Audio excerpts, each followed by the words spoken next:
Olá, sejam bem-vindos novamente. Como vocês já sabem, eu me chamo Bruna e serei a sua professora nesse curso para o concurso do SAC BA na disciplina de português. Então, vamos lá. Inicialmente, para refletir, ouça a seguinte frase: bom mesmo é ir à luta com determinação, abraçar a vida com paixão, perder com classe e vencer com ousadia, pois o triunfo pertence a quem se atreve. Esse é um conselho do Charlie Chaplin. Na aula de hoje você verá o conteúdo sobre pontuação. Bom, a pontuação é utilizada com a finalidade de delimitar o significado do enunciado.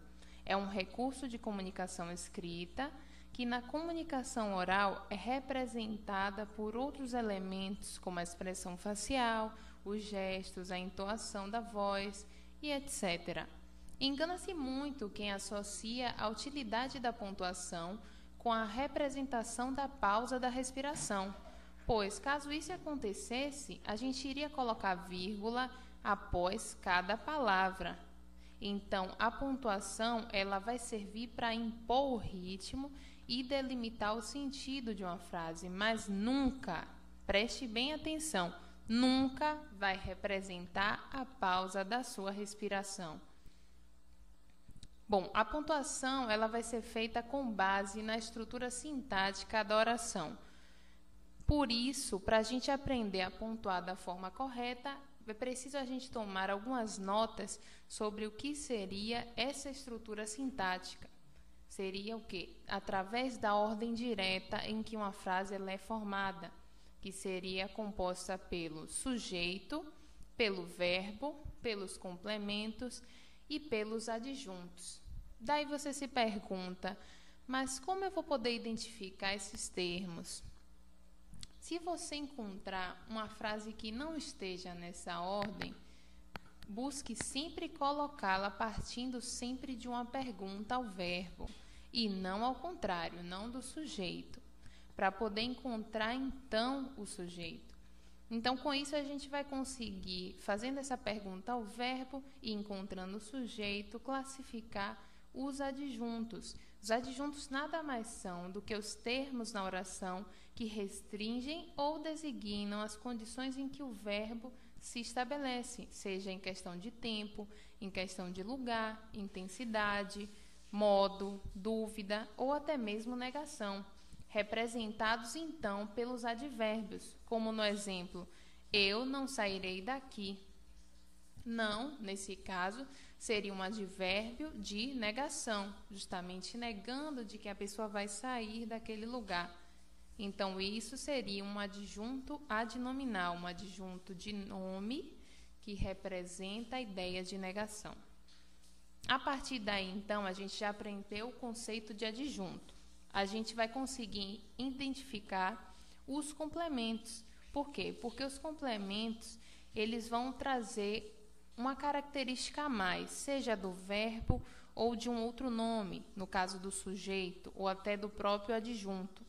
Então, os complementos vão, como diz o próprio nome, complementar o sentido de um nome ou de um verbo, como no exemplo, necessidade de carinho.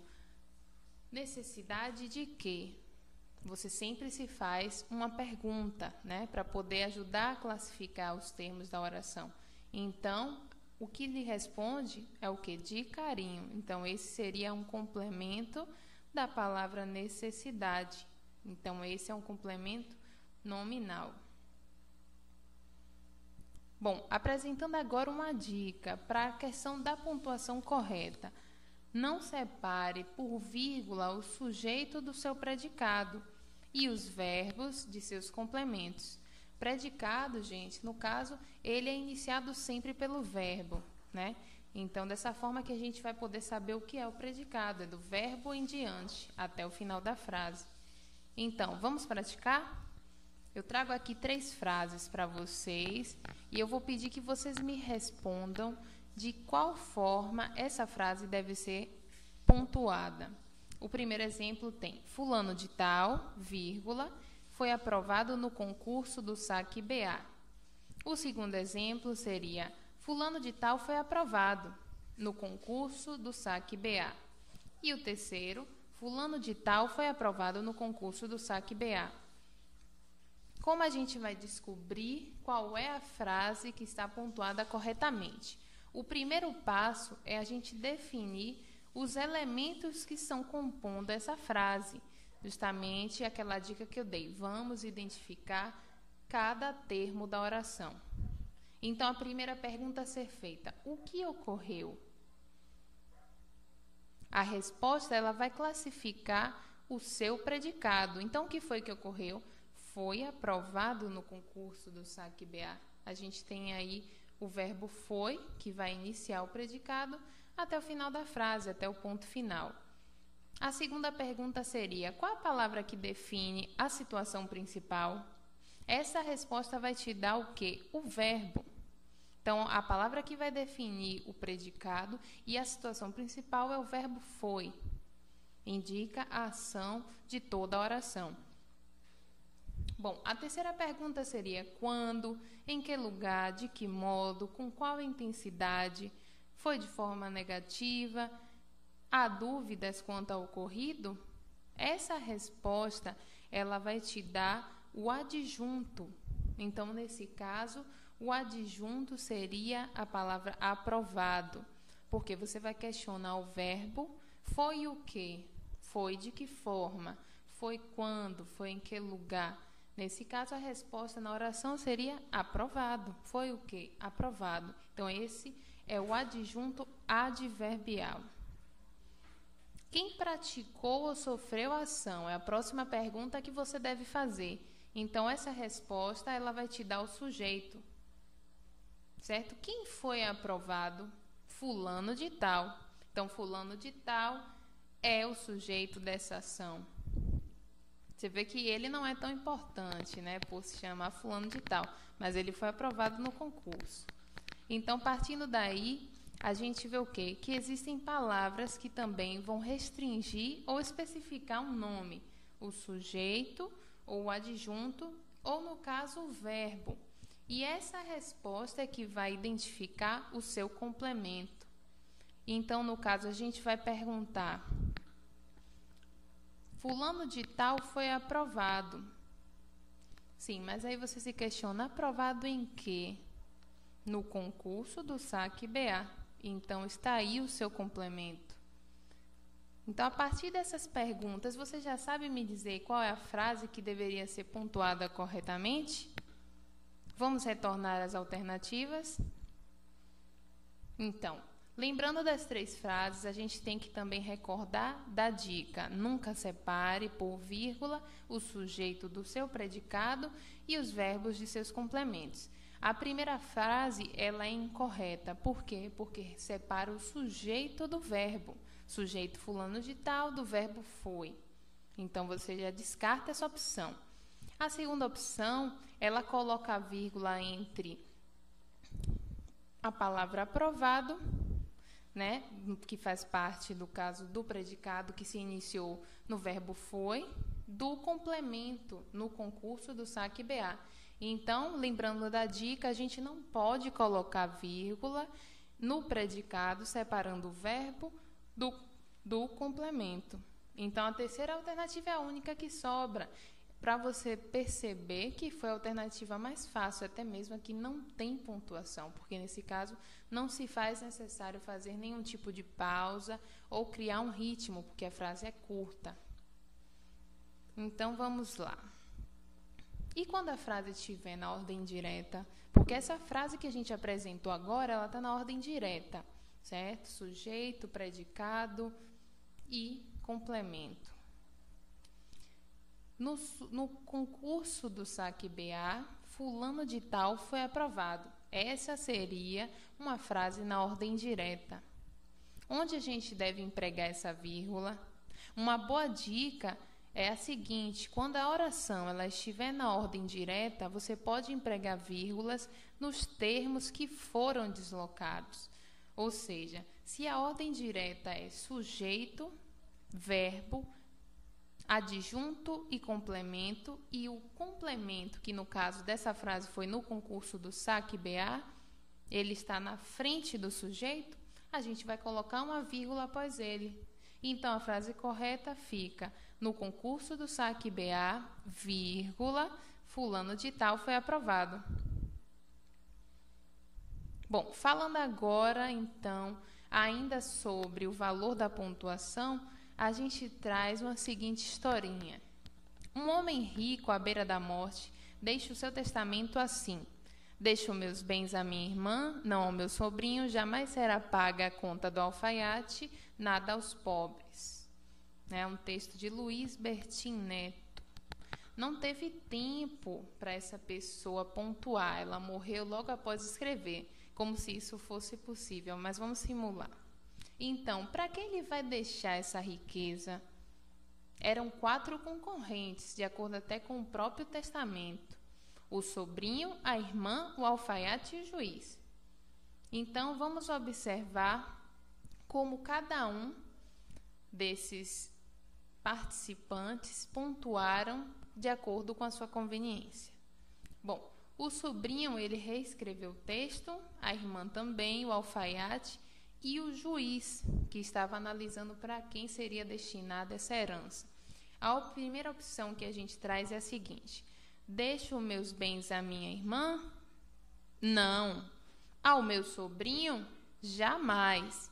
Será paga a conta do alfaiate. Nada aos pobres. A segunda opção traz: deixo meus bens à minha irmã? Não ao meu sobrinho. Jamais será paga a conta do alfaiate. Nada aos pobres. A terceira opção deixa da seguinte forma: deixo meus bens à minha irmã? Não, ao meu sobrinho. Jamais será paga a conta do alfaiate. Nada aos pobres. E a quarta e última opção é a seguinte: deixo meus bens à minha irmã? Não, ao meu sobrinho? Jamais. Será paga a conta do alfaiate? Nada aos pobres. Então, o que é preciso você saber na hora de pontuar? A pontuação ela vai ser precisa para você dar significado à sua frase. Então, nesse caso, se a frase, o texto, no caso, não foi pontuado, você pode pontuar de acordo com o que você quer delimitar de sentido.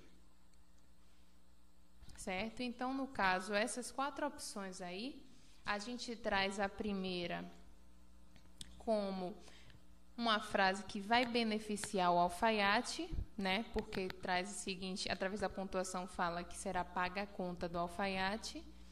A segunda, ela vai apontar justamente para a irmã, né? Não é posta nenhuma pontuação na frase deixo meus bens à minha irmã, e fica então bem claro que foi a irmã que pontuou. Na terceira, já informa que vai ser paga a herança ao sobrinho, né? Porque houve uma exclamação após o termo não, negando a herança para a irmã. E a quarta seria a do juiz. Por quê? Porque nega a herança à irmã, nega ao sobrinho, nega o próprio pagamento para o alfaiate e diz que vai ser paga a herança, então, aos pobres.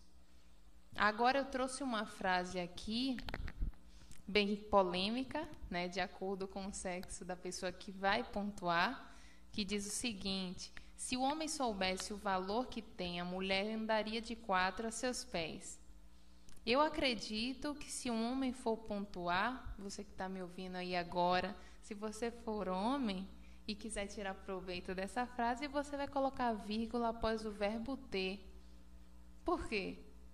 Porque vai falar da seguinte forma: se o homem soubesse o valor que tem, vírgula, a mulher andaria de 4 aos seus pés. Né? Quer dizer que o homem iria sobrepor toda a sua vontade e a mulher estaria sempre aos pés dele, porque ele seria uma espécie de herói. Com a vírgula você delimita esse sentido.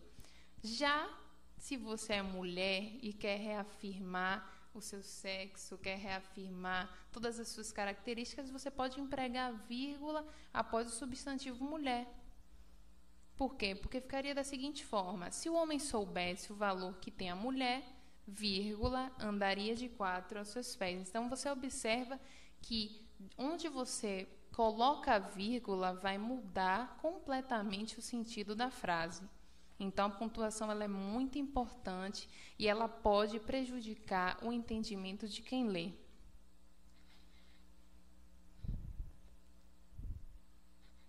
Então, aqui agora eu vou trazer algumas situações mais recorrentes que são cobradas em questões da banca da UNEB, certo? De quando você deve utilizar uma vírgula enquanto uma pausa para dar ritmo e também delimitar o sentido de uma oração.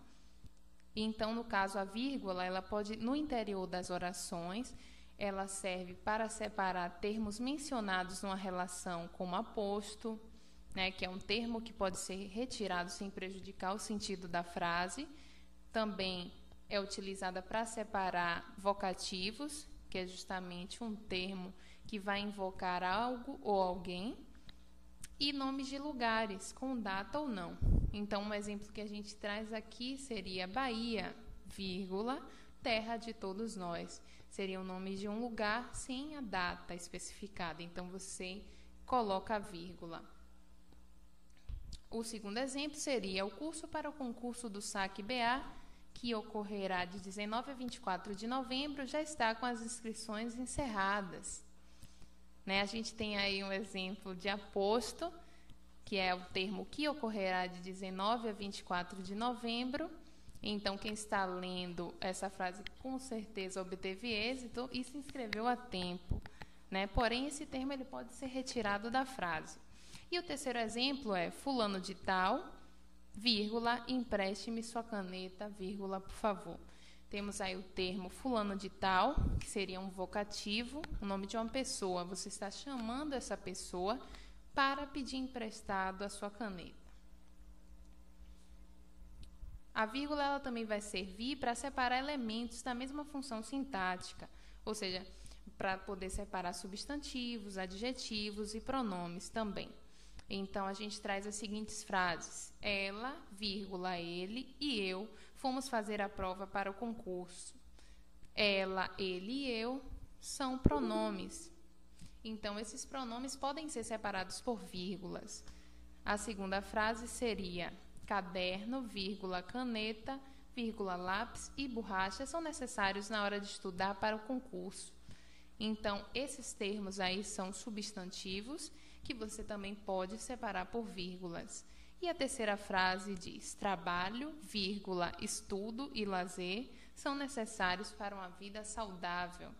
Então, a gente tem aí, novamente, substantivos, né, que a gente pode separar por vírgulas. São elementos de uma mesma função sintática.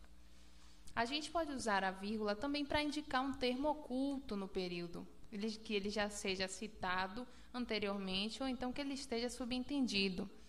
Daí a gente classifica como uma elipse. Então, a gente tem a frase, ela estuda para a escola e você para o concurso. Então, o que é que a gente entende dessa frase? Que você também estuda, só que não é para a prova, é para o concurso. A vírgula vai servir para separar termos pleonásticos, ou seja, termos repetidos. Vai evitar essa redundância por separar, por meio da vírgula, termos que estão sendo citados não exatamente de formas iguais, mas com a mesma função. Então, a gente traz a seguinte frase: aos concurseiros, vírgula, devo-lhes desejar sucesso. Aos concurseiros é um termo semelhante à expressão, no caso, a parte da palavra lhes, que representa o pronome eles. Então, a gente coloca a vírgula para não ficar repetitivo. Seria como se a gente dissesse sem a vírgula: aos concurseiros, devo a eles desejar sucesso. Então, a vírgula serve para também tornar a frase mais audível. Uma outra opção também, que é necessário que você coloque a vírgula, é para separar termos de ordem inversa. Como eu já tinha falado anteriormente, a gente já tinha estudado referente à questão da ordem direta e ordem inversa de uma oração. Então, a ordem inversa é quando foge aquela regra de sujeito, verbo, adjunto e complemento, certo? Então, você vai separar o termo que estiver fora dessa ordem. Então, a gente traz a seguinte frase: ele, vírgula, mensalmente, vírgula, olhava os novos concursos. Então, essa pessoa olhava mensalmente os novos concursos, só que mensalmente seria o quê? Um complemento. Então, nesse caso, o complemento deveria estar no final da frase. Então, como ele está no meio, a gente vai colocar entre vírgulas. Uma outra também, um outro quesito para você colocar a vírgula seria para separar conjunções que vão estabelecer a ideia de oposição ou conclusão. Então, na frase, se a frase vai afirmar não estudou, vírgula, logo, vírgula, não foi aprovado. Se você não estuda, você não passa. Certo? Então, aí seria uma frase que dá uma conclusão, uma causa e uma consequência, e o termo logo que vai indicar isso. Então, você vai pôr entre vírgulas. Bom, e uma dica ainda referente à pontuação quanto à vírgula é que, se essas conjunções aparecerem no início da frase, o uso da vírgula ela vai ser opcional. Então, a gente leu ali a frase onde o termo logo ele estava no meio da frase, mas se o termo logo vier no início, você pode ou não colocar vírgula após ele. Por exemplo, logo não foi aprovado. Você tem a opção de colocar ou não a vírgula depois da palavra logo. Bom, entre as orações, será necessário você também empregar a vírgula entre as orações coordenadas assindéticas, que são justamente as que têm muitos verbos e pouca ou nenhuma conjunção. Então, a gente traz o exemplo como leu, vírgula, releu, vírgula, pensou, vírgula, resolveu a questão e saiu da sala. Então, é uma oração assindética, por quê? Porque você não percebe a presença de conjunções, você vê muitas vírgulas, muitos verbos, né? Então, realmente se torna necessário. Se não há conjunção, vai ter que ter vírgulas, porque senão o entendimento da frase vai se tornar complicado. Uma outra também característica, na verdade, um outro pré-requisito para a imposição de vírgula seria para separar orações coordenadas sindéticas, que são justamente, ao contrário das assindéticas, elas possuem várias conjunções, né? Geralmente, utiliza-se muito o E, a letra E. Então, a gente tem um exemplo. Quando apresentar sujeitos diferentes, você vai abordar a utilização das conjunções. E a gente traz aqui o exemplo: eu trabalharei e eles estarão de folga. Nesse caso, não tem muitas conjunções, né? Mas se torna necessário você colocar a conjunção para poder pontuar corretamente.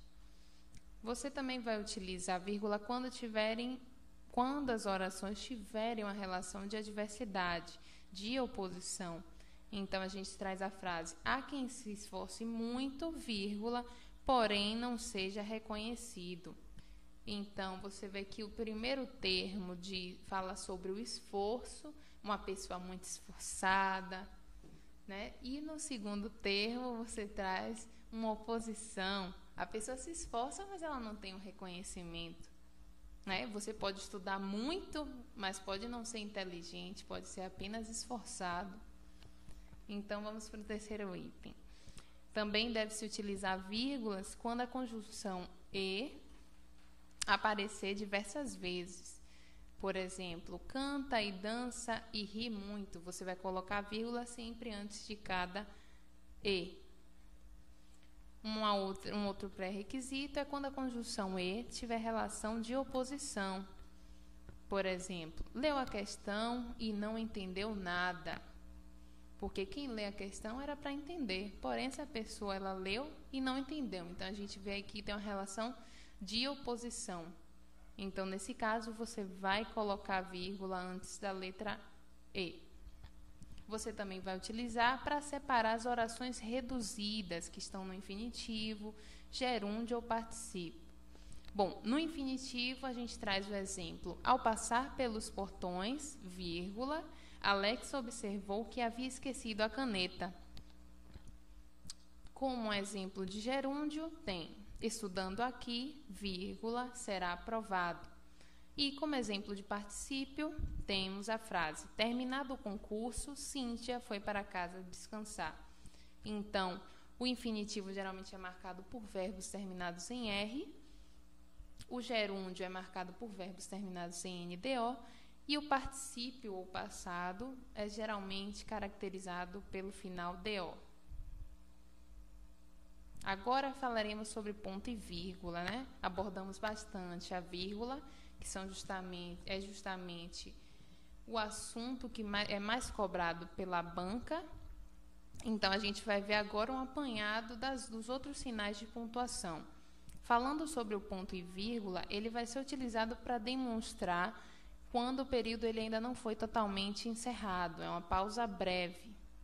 Então, os casos mais frequentes de ponto e vírgula são em orações coordenadas, que já houve a ocorrência da vírgula. Como exemplo, temos ele, vírgula, que é inteligente, vírgula, entendeu todo o conteúdo primeiro que os outros. Ponto, vírgula, sabia que com isso podia ajudá-los. Então, você viu que nesse termo, entendeu todo o conteúdo primeiro que outros, houve o ponto e vírgula, porque houve uma pausa breve, certo? Para justamente a segunda oração, sabia que com isso podia ajudá-los.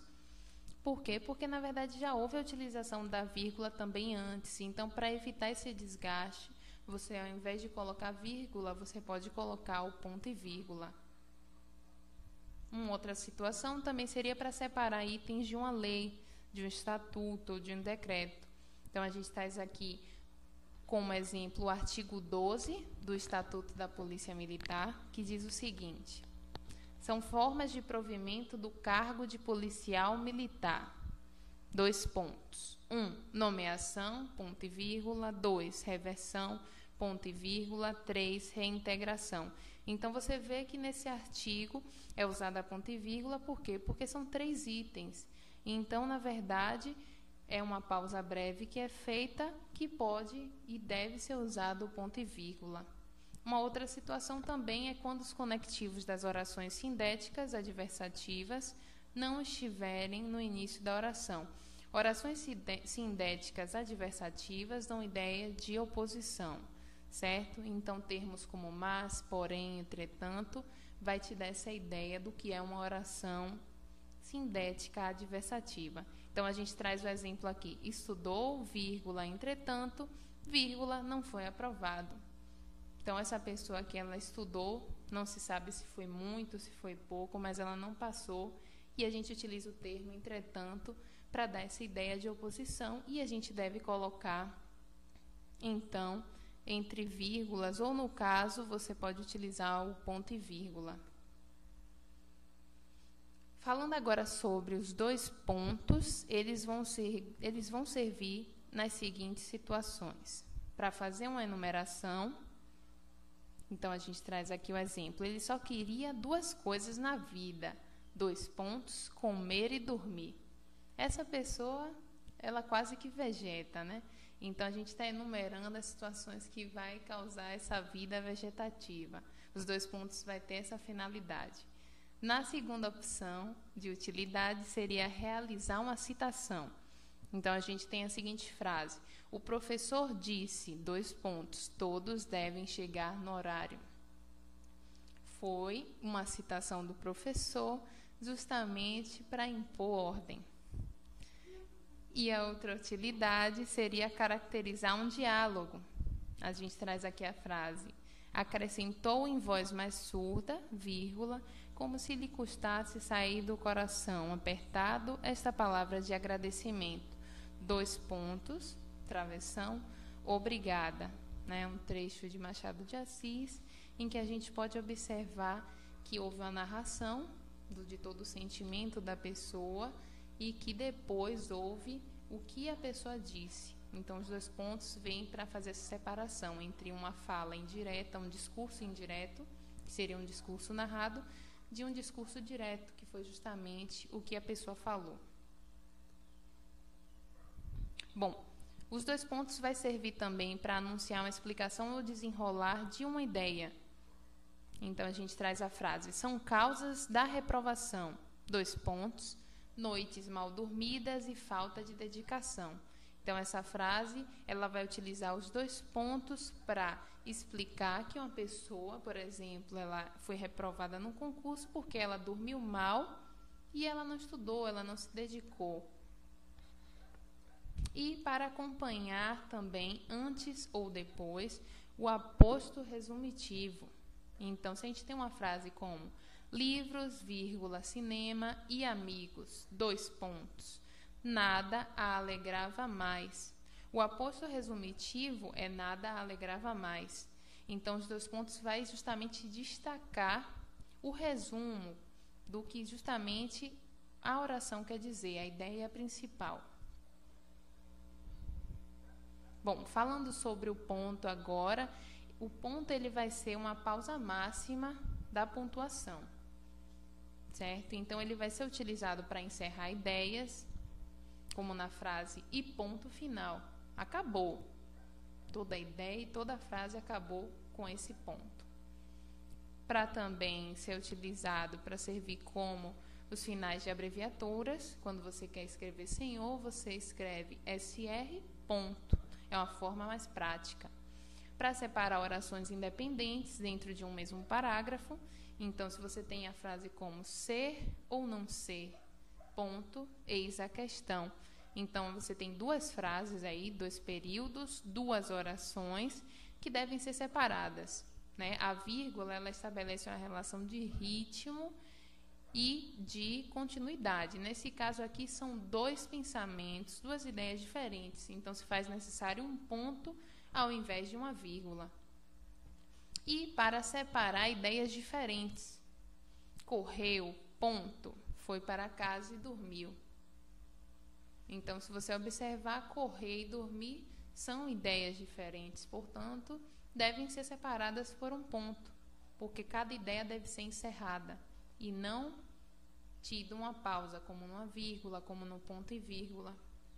E agora, falando sobre o ponto de exclamação, ele vai servir para expressar emoções como animação, surpresa, dor, alegria e entre outras.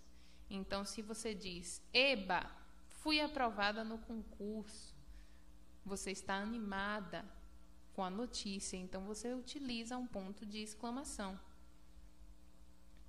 Já o ponto de interrogação, ele vai ser utilizado para estabelecer uma ideia de questionamento, né? É uma sinalização mais simples, que geralmente não há erro. Então, você tem uma frase que diz, por que você não estudou? Agora, um erro que é feito geralmente pelas pessoas quando escrevem é justamente não colocar essas pontuações, apesar de parecer simples e óbvio, porque elas estão acostumadas com a oralidade. Então, a oralidade, ela traz outros elementos, como a gente já falou anteriormente, desde o início do slide, que vai substituir esses sinais, né, que é a expressão do rosto, a entoação da voz, os gestos. Então, quando a pessoa vai escrever, ela escreve como se estivesse falando. E isso vai prejudicar para quem lê, porque a pessoa só está lendo o que está escrito. Ela não está vendo quem escreveu. Por isso que se faz necessário colocar sempre todas as pontuações. Porque se você numa frase como essa, por que você não estudou, você não coloca a interrogação, fica, por que você não estudou? Fica parecendo uma frase incompleta, porque você está justificando algo que você esqueceu de justificar, esqueceu de terminar a frase. Então, fica sem nexo. A gente também tem a aspa. A aspa, ela vai servir, ou as aspas, melhor dizendo, vai servir para apresentar citações. Então, se a gente tem uma frase do René Descartes, penso, logo existo, você vai colocar entre aspas. Por quê? Porque essa frase não é sua. Se você escreve uma frase que não é sua, você apresenta uma citação sem aspas, você está se apropriando de algo que não é seu. Então, isso é inadequado. Numa redação é pontuado, porque você deve ter um discurso que é seu, e quando não é seu, você deve colocar entre aspas para demonstrar que você está apenas citando. Você quer trazer um exemplo referente a alguma ideia que você ainda vai apresentar. Então, as aspas também ela vai servir para destacar termos. Então, a gente traz aqui a frase: estou sendo sutil, entre aspas, em dizer que você estudou pouco. Na verdade, essa pessoa não estudou nada. E a pessoa está querendo ser sutil em dizer que ela estudou pouco. Então, aí ela pega e traz as aspas, porque ela quer destacar esse termo e quer ser irônica. Então, as aspas também vão ter esse sentido de trazer algo a mais, trazer um sentido a mais à frase, que nesse caso aí é a ironia. As aspas vão servir também para grifar gírias, né? Pode também mostrar a própria ironia, como a gente já citou anteriormente, e também marcar termos regionalistas. Então, se você tem uma frase como: eu sou o cara para você, né? Essa é uma das frases mais escutadas atualmente, devido ao desgaste da representação do DVD de Tiaguinho. Então, você traz o termo o cara entre aspas. O que é o cara? Se a gente fosse pelo sentido literal, o cara seria um homem, uma pessoa qualquer. Mas o sentido da frase é justamente destacar uma gíria que diz o quê? Ele é o cara, quer dizer que ele é bom, ele é venerado, ele tem qualidade. Então, as aspas vão servir para destacar essa gíria, para dar o sentido de gíria, e não para, nesse caso aí, ser ironia. Ou depende de como você for falar, né? Se for uma frase falada e você dizer você é o cara e dar aquela risada de canto de boca, você está sendo irônico com a pessoa. Mas aí já seria, não na escrita, né? Seria na oralidade com a expressão facial. E a gente tem também aqui como sinal de pontuação o travessão. O travessão ele vai ser utilizado para destacar o início da fala. Então, se você diz, estou cansado de tanto estudar, disse João, você coloca o travessão no início, porque é João quem está falando. Se você vai representar a fala de alguém de forma direta, escrevendo exatamente como ela falou, você vai colocar um travessão na frente. Se você for escrever de forma indireta, como a citação, você vai colocar entre aspas, como a gente viu anteriormente.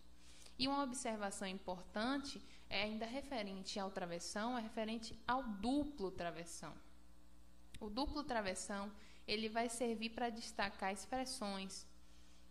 Ele vai dar ênfase ou isolar as palavras, no lugar das vírgulas ou dos parênteses. Então, se você tem uma frase, fui dormir, travessão, enquanto chovia, travessão, porque já estava frio. Você quer destacar que você foi dormir enquanto chovia. Você colocou os travessões no lugar das vírgulas. Isso também é possível.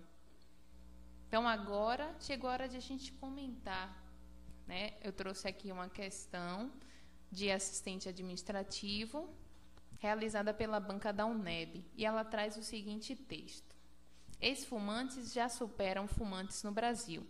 Pesquisa do IBGE mostra que o número de dependentes de cigarro caiu pela metade nos últimos 15 anos no país.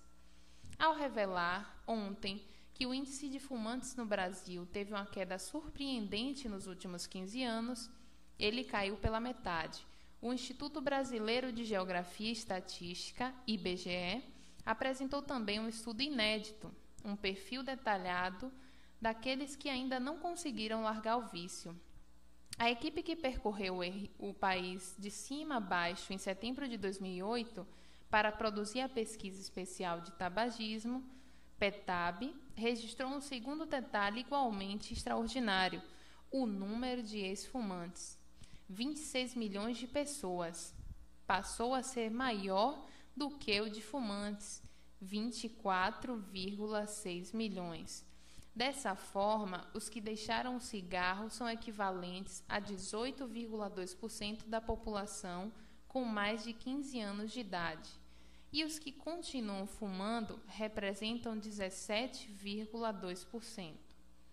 Ao receber as informações, o ministro da Saúde, José Gomes Temporão, exaltou o êxito da intensa campanha antitabagista, desenvolvida ao longo de uma década e meia. Afinal, 65% dos fumantes disseram que as advertências nos maços de cigarros fizeram com que eles pensassem em parar de fumar. No entanto, logo em seguida, ele disse que os brasileiros não devem esperar quedas tão significativas daqui para diante. Esse é um texto de José Meireles Passos, do jornal O Globo, no caderno O País, em 28 de novembro de 2009. É um fragmento da página 13. Com isso, a banca da UNEB traz a seguinte questão.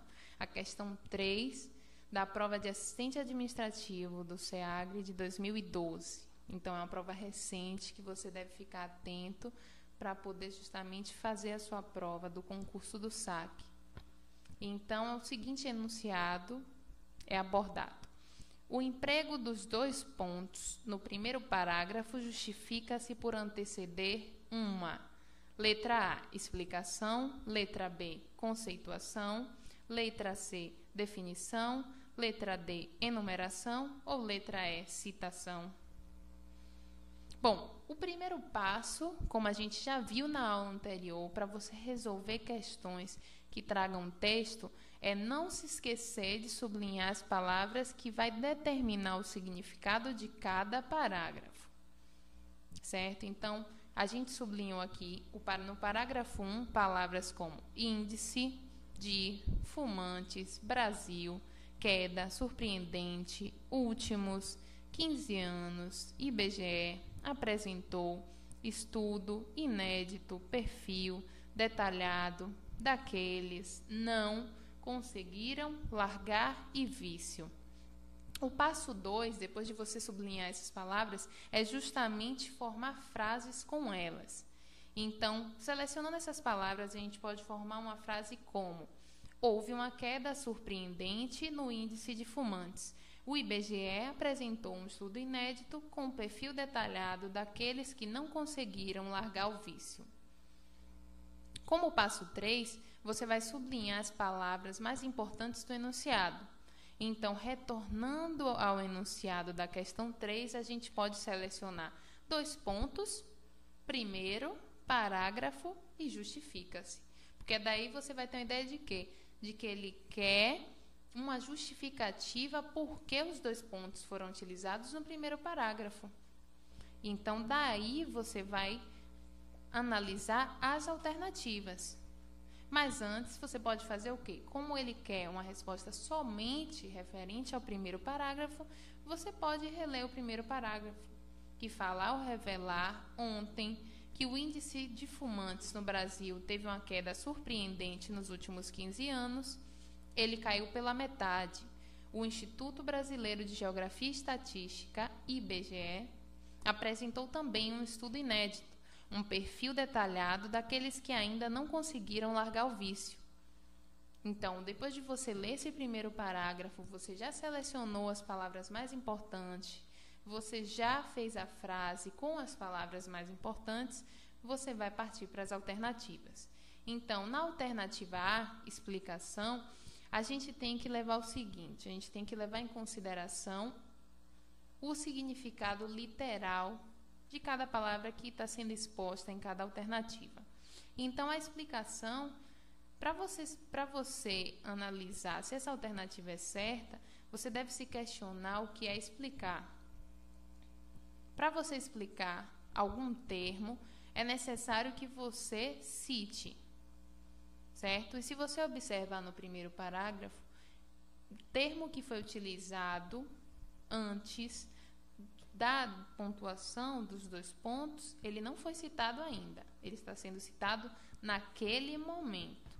Então, observe que também após os 2 pontos surge uma nova informação. Logo, não foi uma explicação, e sim uma surpresa, né? Foi uma revelação. Ainda não está sendo explicado nada.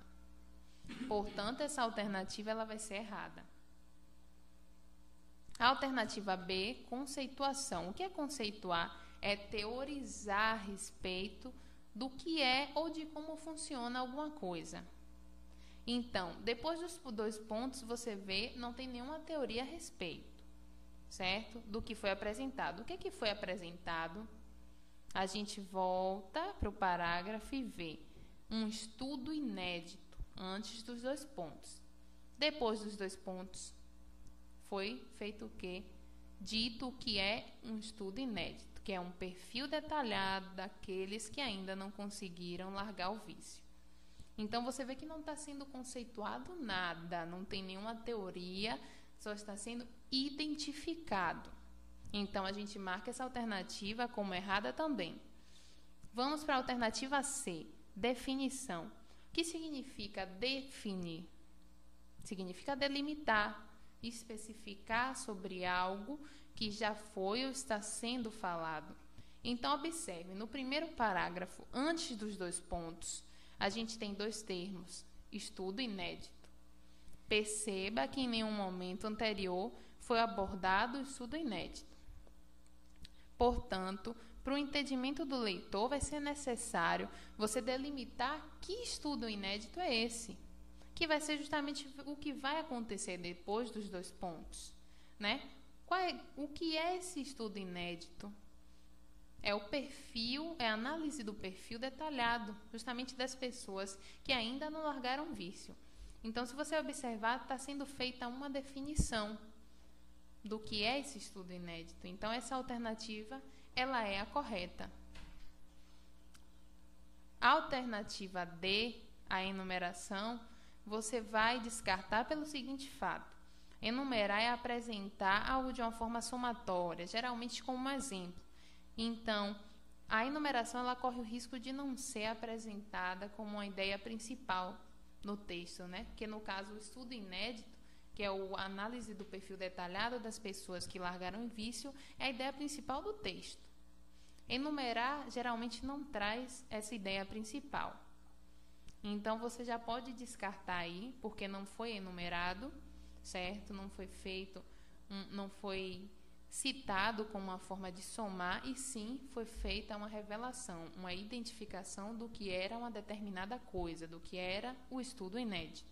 Então, essa alternativa ela vai ser falsa por esse motivo. E, por fim, a alternativa E. A alternativa E, que seria a citação, a gente vai parar para analisar o que seria citação. Citação a gente viu em slide anterior, que é quando tem uma afirmação feita por outra pessoa. Você observar durante todo o texto, só há afirmações do próprio autor, José Meireles. Ele buscou informação a respeito de como era a pesquisa feita pelo IBGE. Então, tudo que foi escrito ali foi escrito por ele. Então, a gente já descarta essa alternativa de ser uma citação, porque não há frase de uma outra pessoa dentro do texto do José Meireles. Então, você desmarca essa opção, essa é uma alternativa incorreta.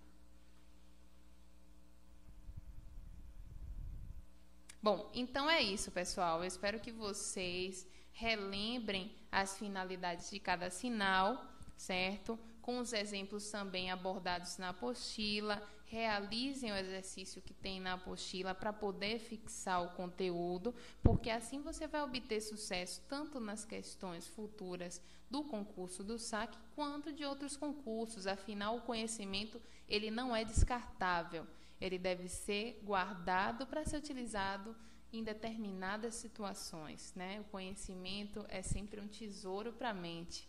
Então, eu espero ter ajudado vocês a resolver, né, essa questão e também auxiliar você a fixar esse conteúdo para resolver por conta própria as questões futuras, certo? Então, até a próxima aula.